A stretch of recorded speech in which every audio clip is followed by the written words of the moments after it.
5 अक्टूबर से भारतीय शहर अहमदाबाद में शुरू होने वाला वर्ल्ड कप 2023, जिसके आगाज में अब सिर्फ 84 के करीब दिन बाकी बचे हैं और जूं वर्ल्ड कप जो है वो करीब आ रहा है, 5 अक्टूबर की जो डेडलाइन है उसको मीट होता हुआ नजर आ रहा है। तो उसके साथ ही जो बड़े खिलाड़ी हैं, जो स्टार और मेगा स्टार्स जिनको कहा जाता है, जो इस वर्ल्ड कप के दौरान जो दूसरी टीमें हैं उनके औसान खता कर सकते हैं, उनके बारे में अब प्रेडिक्शन जो है वो होना शुरू हो चुकी हैं। और अब भारतीय मीडिया जो शाहीन शाह अफरीदी को जो ड्यू क्रेडिट बनता था देता नहीं था और यह कहता था कि जनाब शाहीन शाह अफरीदी और हमारे इरफान पठान में कोई फर्क नहीं है, अब उन्होंने यह कहना शुरू कर दिया कि भाईजान शाहीन शाह अफरीदी से बच के रहना, क्योंकि शाहीन शाह अफरीदी इस वर्ल्ड कप के दौरान ना सिर्फ भारत को बल्कि बाकी जो 8 टीमें हैं उनकी भी किलियां उड़ाने जा रहा है। और शाहीन शाह अफरीदी ने जो धमकी लगाई थी, अब एग्जैक्टली शाहीन शाह अफरीदी ने वो रूप जो है वो जनाब धार लिया है। सो किस तरह से शाहीन शाह अफरीदी की तारीफों के पुल जो है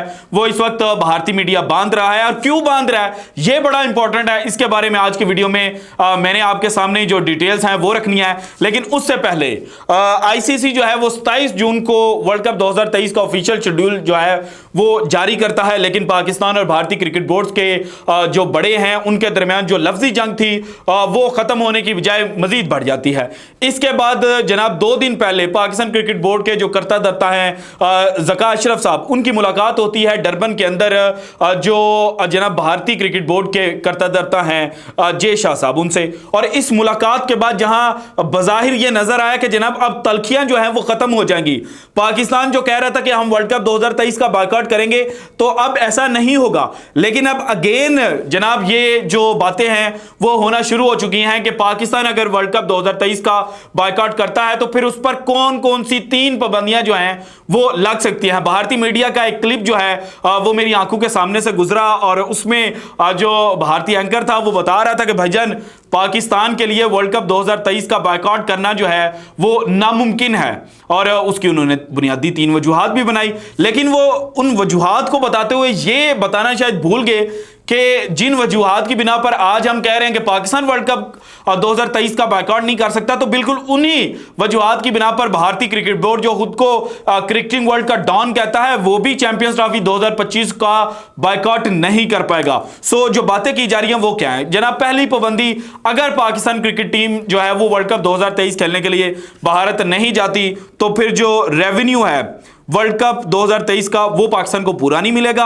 और दूसरी जनाब ये हो सकता है कि जो आईसीसी का नया फाइनेंशियल मॉडल है उसके तहत जो पाकिस्तान को रेवेन्यू मिलता है और पाकिस्तान क्रिकेट बोर्ड जो 50% से ज्यादा जनाब जो अपने अखराजात हैं वो आईसीसी के रेवेन्यू के तहत पूरा करता है, तो वो भी रोके जा सकते हैं। पहली बात ये की जा रही है। दूसरी बात ये की जा रही है कि देखें पाकिस्तान जो है उस पर 2 साल की पाबंदी लग सकती है।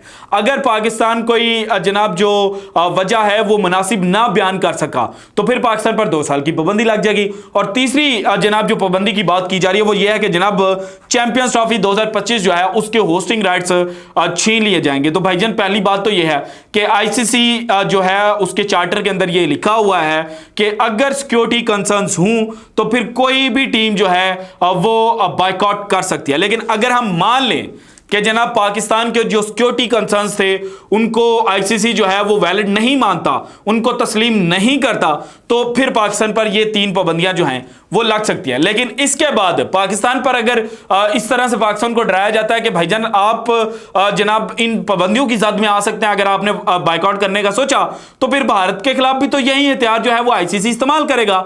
जब चैंपियंस ट्रॉफी 2025 के लिए भारत जो है वो पाकिस्तान ट्रैवल करने से इनकार करेगा। अब जनाब यहां पर यह भी कहा जा रहा है कि जनाब चैंपियंस ट्रॉफी 2025 में जो बड़े मुमालिक हैं वो पाकिस्तान ट्रैवल करने से इनकार कर सकते हैं। तो भाईजान ये 2008 नहीं है। 2008 में जो टीमें थी जो बायलैटरल सीरीज खेलने के लिए जिन्होंने पाकिस्तान में आना था वो आते हुए डरती थी। इसी वजह से साउथ अफ्रीका ने 2008 में जब पाकिस्तान ने सितंबर के अंदर जनाब चैंपियंस ट्रॉफी को होस्ट करना था तो उस वक्त इतराज लगाया था। और साउथ अफ्रीका के साथ जो 3 मुल्क और भी थे जिन्होंने इतराज लगाया था वो थे जनाब ऑस्ट्रेलिया, इंग्लैंड एंड न्यूजीलैंड।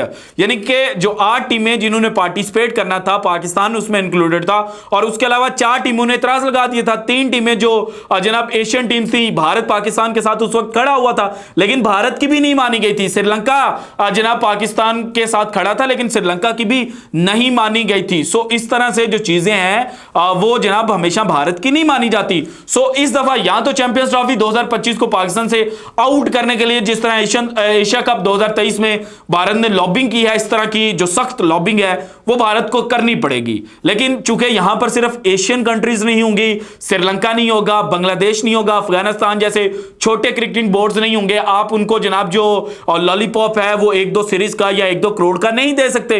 यहां पर होगा ऑस्ट्रेलिया आपके सामने, यहां पर होगा इंग्लैंड आपके सामने। सो अगर ऑस्ट्रेलिया और इंग्लैंड दोनों में से कोई एक मना करेगा तो फिर जनाब जो चैंपियंस ट्रॉफी 2025 है वो पाकिस्तान से आउट होती हुई नजर आएगी। सो ये जो इस वक्त एक बयानिया भारतीय मीडिया बनाने की कोशिश कर रहा है ना कि जनाब हम सेफ साइड पर हैं, हमें कुछ नहीं हो सकता, जो कुछ होगा पाकिस्तान के साथ होगा, तो भाईजान अल्टीमेटली 2023 के बाद दुनिया अगर खत्म ना हुई तो फिर 2025 भी आना है, उसके अंदर पाकिस्तान ने जो चैंपियंस ट्रॉफी है उसको होस्ट करना है। सो आप पर भी वही पाबंदियां जो हैं इन वजूहात की बिना पर लग सकती हैं, और अगर पाकिस्तान की सिक्योरिटी कंसर्न्स को एड्रेस नहीं किया जाएगा 2023 में, तो फिर भारत की सिक्योरिटी कंसर्न्स को कैसे एड्रेस किया जाएगा? चाहे आईसीसी जो है वो आपका मिनी जनाब बोर्ड है, वो आपकी कॉलोनी ही क्यों ना हो, लेकिन उसको अपनी साख जो है वो भी तो बचा कर रखनी है, अपनी साख भी तो नहीं मुतासिर होने देनी। सो भाईजान आराम से बैठे, सुकून से बैठे, ना पाकिस्तान पर पाबंदियां लग रही है और ना ही पाकिस्तान वर्ल्ड कप का बैकआउट करे, ये भी मैं आपको बता देता हूं। अच्छा, अब आते हैं असल टॉपिक की जानिब। देखिए, शाहीन शाह अफरीदी जब दौरा श्रीलंका के लिए टेस्ट स्क्वाड में उनको शामिल किया गया तो उस वक्त कहा गया कि शाहीन की शायद जो पेस है वो कम हो चुकी है ड्यू टू हिज इंजरी, और इंजरी कंसर्न्स जो हैं वो अभी तक शाहीन शाह अफरीदी के साथ अटैच्ड है। लेकिन उस वक्त शाहीन शाह अफरीदी ने यह कहा था कि भाईजान मैं मुकम्मल फिट हो चुका हूं, मेरे जो नी प्रॉब्लम था वो सॉर्ट आउट हो चुका है और मेरा रिदम और पेस भी वापस आ रही है। सो अब जब पाकिस्तान क्रिकेट टीम जो है वो श्रीलंका पहुंची है, वहां 2 रोजा जो एक प्रैक्टिस मैच पाकिस्तान ने खेला, उसमें शाहीन शाह अफरीदी ने ओवर्स तो थोड़े किए हैं, विकेटें उन्होंने 3 हासिल किए हैं, लेकिन जो ओवर्स उन्होंने किए, जो बॉलिंग उन्होंने की, वो एक्स्ट्रा ऑर्डिनरी थी। और शाहीन शाह अफरीदी जो उनका लास्ट ईयर जुलाई के अंदर रिदम था उसमें वापस नजर आए, और शाहीन शाह अफरीदी ने तो यह कहा था कि भाईजान चूंकि मैं मुकम्मल फिट हो चुका हूं तो इसीलिए वर्ल्ड कप के दौरान भी किलियां उड़ती हुई आपको नजर आएंगी। तो अब उसी बयान को लेकर जो भारतीय मीडिया उन्होंने ये कहना शुरू कर दिया है कि शाहीन शाह अफरीदी ने ये जो 12 ओवर किए हैं और इसके अंदर जिस तरीके से गेंदबाजी की है, यानी कि वहीं स्टार्ट पे जाते हैं और इन स्विंग करना शुरू कर दिया है, सीम उनकी अच्छी हो रही है। सो ये बड़ा खतरनाक साइन है, और शाहीन शाह अफरीदी ने जो कहा था वो उस पर अब अमल दरामद कर रहे हैं। और अगर अगले 84 दिन जो रिदम है शाहीन शाह अफरीदी का ऐसा ही रहा तो फिर वर्ल्ड कप 2023 में जो शाहीन शाह अफरीदी का ओपनिंग स्पेल होगा वो खेलना दुनिया के जो खतरनाक तरीन बैट्समैन है उनके लिए भी मुश्किल हो जाएगा। So this is it from today's episode. अगर आपको वीडियो पसंद है तो लाइक कीजिएगा, ज्यादा से ज्यादा शेयर कीजिएगा, अपनी कीमती राय का इजहार लाजमी कीजिएगा, और अगर आपने अभी तक चैनल को सब्सक्राइब नहीं किया तो कर दें। शुक्रिया, अल्लाह हाफिज।